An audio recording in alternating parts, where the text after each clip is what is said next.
আপোনাৰ প্ৰেয়সীজন বা প্ৰেয়সীজনী আপোনাক অৱহেলা কৰে নেকি? ইমান অৱহেলা আজিকালি কোনো সহ্য নকৰে। তোমাক ভাল লাগিছিল, ভাল পাইছিলোঁ সঁচা অন্তৰেৰে। সেই আউজাৰি মৰম ভাল পোৱা দিছিলোঁ তোমাক। মৰম দিয়াত কোনো কৃপণালী কৰা নাছিলোঁ মই। মোৰ যিমান মৰম আছিলে গোটেই মৰমখিনিয়েই তোমাক দিছিলোঁ।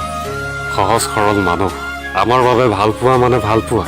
তাত কোনো ধৰণৰ কৃপণালী কেতিয়াও নচলে। সুখ দুখ সকলোবোৰ ভগাই ল'ব বিচাৰিছিলোঁ সৰু সৰু কৰ্মৰ মাজেৰে। সেয়া হয়তো মোৰ বাবে ভুল আছিল।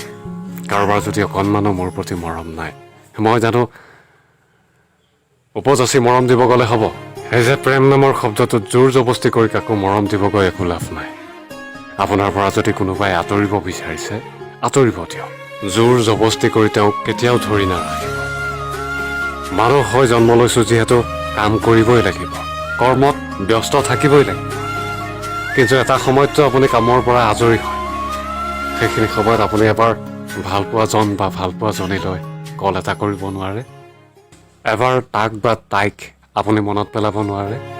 এটা কথা মনত ৰাখিব যে এই পৃথিৱীখনত আপোনাতকৈ ব্যস্ত থকা মানুহ আছে। তেওঁলোকৰ কি ঘৰ সংসাৰ নাই? তেওঁলোকৰ কি পৰিয়াল নাই? তেওঁলোকৰ কি ভালপোৱা মানুহ নাই? এই ব্যস্ততাবোৰ যে এখন ডাঙৰ নাটক, যিখন নাটকত অকল অভিনয়হে কৰে মানুহবোৰে। এইখন নাটক কৰি কৰিয়ে কাৰোবাৰ জীৱন ধ্বংসও কৰিছে আৰু প্ৰেম নামৰ পবিত্ৰ শব্দটোক অপবিত্ৰ কৰিছে। গতিকে আপোনালোকক কওঁ যে যিমান পাৰে এইখন নাটকৰ পৰা দূৰত থাকিব।